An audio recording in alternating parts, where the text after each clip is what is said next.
नमस्कार दोस्तों, आज बात करेंगे राहुल गांधी के बारे में और सोनिया गांधी के बारे में।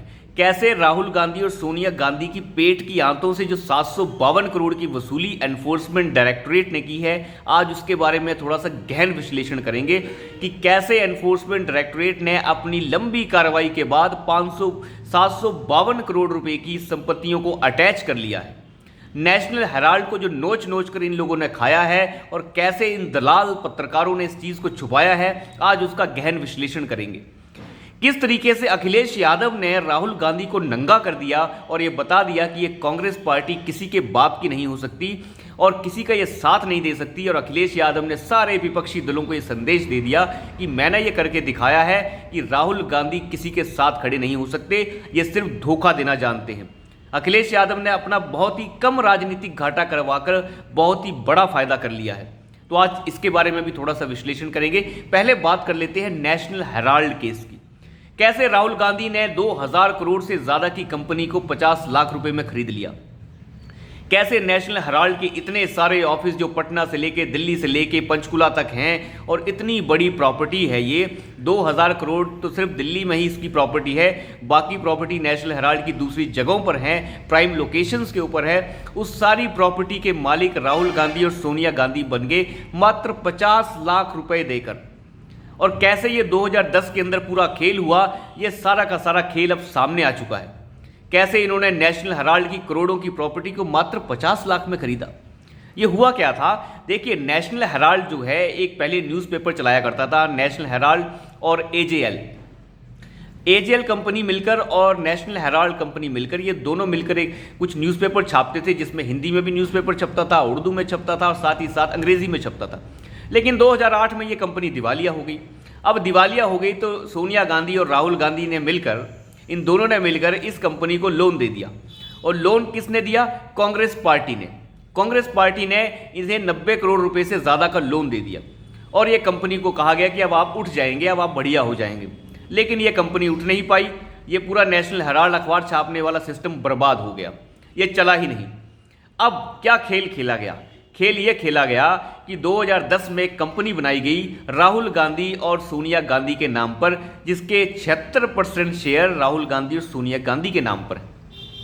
यानी 38% राहुल गांधी के, 38% ही शेयर सोनिया गांधी के। बचे हुए शेयर जो हैं वो बोरा के नाम कर दिए गए और दूसरे के थोड़े बहुत जो है ऑस्कर फर्नांडिस के नाम कर दिए गए। जो कोषाध्यक्ष भी थे, जो बोरा साहब थे, तो कोषाध्यक्ष अब तो रहे नहीं, मर गए हैं। लेकिन इस कंपनी को 5 लाख रुपए से शुरू किया गया।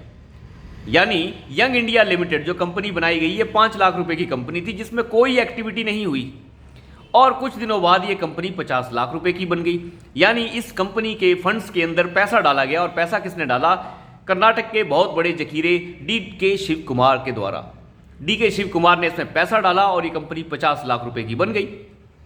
उसके बाद जब ये नेशनल हेराल्ड तो पैसे ही दिवालिया हो रहा था, जब दिवालिया हो रहा था तो ये सिस्टम सामने रखा गया।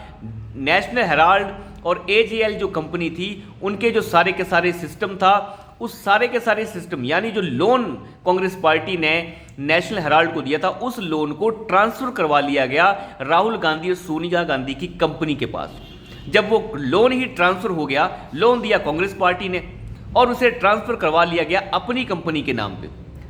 अब देखिए, खेल देखिए, और कंपनी का नाम था यंग इंडिया लिमिटेड। जब लोन ट्रांसफर हो गया यंग इंडिया लिमिटेड के पास, तो एक तरीके से नेशनल हेराल्ड जो है और एजेएल जो है वो गिरवी हो गई सोनिया गांधी के पास। ये सब ड्रामा चला, और ये जो ट्रांसफर हुआ सारा का सारा सिस्टम, उसके लिए मात्र 50 लाख रुपए चुकाए गए। तो सिस्टम को ट्रांसफर करने के लिए, यानी लोन को ट्रांसफर करने के लिए जो है 50 लाख रुपए चुकाए गए मात्र, और लोन एक तरीके से माफ हो गया। अब आप अंदाजा लगाइए कि किस तरीके से खेल खेला गया कि करोड़ों की प्रॉपर्टी को 100 करोड़ रुपए के आसपास, 90 करोड़ से ज़्यादा का लोन दिया जाता है। उस लोन को जो है कांग्रेस पार्टी ने दिया था, लेकिन उस लोन को ट्रांसफर हो जाता है वो लोन सोनिया गांधी और राहुल गांधी की कंपनी के नाम पे। यानी कि नेशनल हेराल्ड के मालिक बन जाते हैं कौन? राहुल गांधी और सोनिया गांधी। अब अंदाजा लगाइए, ये तो सुब्रमण्यम स्वामी की बहुत बड़ी भूमिका रही है जो इन्होंने इस केस को उजागर किया है कि करोड़ों की प्रॉपर्टी को कैसे राहुल गांधी और सोनिया गांधी ने हड़प लिया। अब जब इनकी प्रॉपर्टी अटैच हो रही है तो ये सोच रहे हैं, ये कह रहे हैं कि ये तो राजनीतिक प्रतिशोध है। अरे भैया, आप तो राजनीतिक प्रतिशोध ही बोलते रहेंगे हर वक्त, क्योंकि आपके पास बोलने के लिए कुछ नहीं है। लेकिन मैं मानता हूं कि प्रधानमंत्री मोदी नहीं रुकने वाले हैं, वो परवाह नहीं मारेंगे इन लोगों की। कोर्ट में जाकर ये सब नग्न होंगे, ये बात बिल्कुल तय है। जिस तरीके से पैसे को लूटा गया है, पैसा उसी तरीके से वापस भी लाया जाएगा। भले ही ये लोग कितने भी चालाक हों, लेकिन फिलहाल बेल पर बाहर हैं दोनों माँ बेटे। तो पैसा कहाँ से आया आपके पास? आपका कोई बाप दादा बहुत बड़ा रजवाड़ा तो था नहीं? क्या आपकी माँ या दादी या कोई ना कोई पैसा छोड़ के गया था? कोई पैसा छोड़ के नहीं गया था। तो कहाँ से आया ये पैसा? चलिए खैर, ये काम तो होता रहेगा और कोर्ट में जाकर इनकी बड़ी जल्दी पेशियां लगने वाली हैं और प्रोसीजर अपने हिसाब से ठीक चल रहा है। मैंने पहले भी कहा था कि पवन बंसल से जिस तरीके से पूछताछ की जा रही है, वहां से कुछ अंदेशा मिल रहा है कि बहुत जल्दी राहुल गांधी के ऊपर शिकंजा कसने वाला है। भले ये गुस्से में आकर चाहे प्रधानमंत्री को पुनौती कहें, पुनौती तो वो तुम्हारे लिए है ही, क्योंकि तुम्हारा बुरा टाइम जो है वो शुरू हो चुका है। खैर, लेकिन राहुल गांधी को अखिलेश यादव ने एक बड़ा सबक दे दिया है कि आप राजनीति में बड़े नए हैं अभी। देखिए, मैं आपको बता दूं, अखिलेश यादव कभी नहीं चाहते थे इस गठबंधन में आना, INDIA नामक जो गठबंधन बना है, क्योंकि अखिलेश यादव को पता था कि हमें जो है कांग्रेस के साथ समझौते करने पड़ेंगे अगर हम इस गठबंधन में शामिल हो जाते हैं। और कांग्रेस के साथ समझौता करके अखिलेश यादव का कोई फायदा नहीं है दूर दूर तक, क्योंकि अखिलेश यादव सिर्फ उत्तर प्रदेश तक ज़्यादा सीमित हैं और उत्तर प्रदेश में कांग्रेस का कोई भी वजूद नहीं है। तो फिर अगर कांग्रेस के साथ गठबंधन कर भी लिया अखिलेश यादव ने, तो क्या फायदा होगा अखिलेश यादव को? कुछ भी नहीं। वो तो ऊपर से घाटा ही होगा। कहीं मुसलमान वोट अगर कांग्रेस के साथ चला गया तो पता नहीं वापस आएगा कि नहीं आएगा। तो इसलिए कांग्रेस के साथ गठबंधन करना अखिलेश यादव के लिए घाटा था। लेकिन फिर भी इस सारे गठबंधन के नेता जितने भी थे, ये जनता दल के नेता रहे हैं, ये नीतीश कुमार हों चाहे ये लालू यादव है, इनके प्रेशर में आके जो है, सभी के प्रेशर में आके, ममता के प्रेशर में आके हट फिर के अखिलेश यादव ने गठबंधन में शामिल होने का फैसला कर लिया। लेकिन मध्य प्रदेश चुनाव के अंदर अखिलेश ने यह साबित कर दिया कि राहुल गांधी जो हैं किसी काम का नेता नहीं, क्योंकि अखिलेश यादव चाह रहे थे कि हमारा एक पहले से ही MLA वहां पे है मध्य प्रदेश में, तो हमें भी 3-4 सीटें दे दी जाए लड़ने के लिए वहां पे। लेकिन जिस तरीके से कांग्रेस ने वहां पे अपमान किया अखिलेश यादव का, कैसे बिठा कर रखा गया नेताओं को, और सुबह उठकर कमलनाथ कहते हैं कि अखिलेश को छोड़िए, इसका कोई लेना देना नहीं।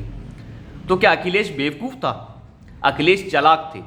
अखिलेश ने यह बता दिया कि 2-4 सीटें छोड़िए। यहां से आपको यह पता चल गया कि ये कांग्रेस पार्टी यहां पे एडजस्ट नहीं कर पा रही है हमें, तो फिर दूसरी जगह हम इन्हें एडजस्ट क्यों करें?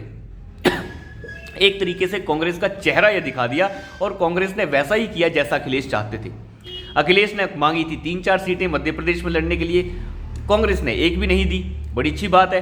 तो उसके बाद अखिलेश ने यह साफ कर दिया कि उत्तर प्रदेश में आके दिखाइए, जूते मार मार कर भगाया जाएगा।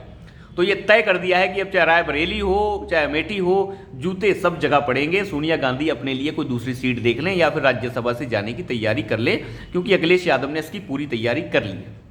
और जिस तरीके से कांग्रेस पार्टी ने अभी लखीमपुर से जो समाजवादी पार्टी के बड़े नेता हैं रवि कुमार, उनको अपने अंदर शामिल करवा लिया, इससे अखिलेश यादव में और भी गुस्सा है।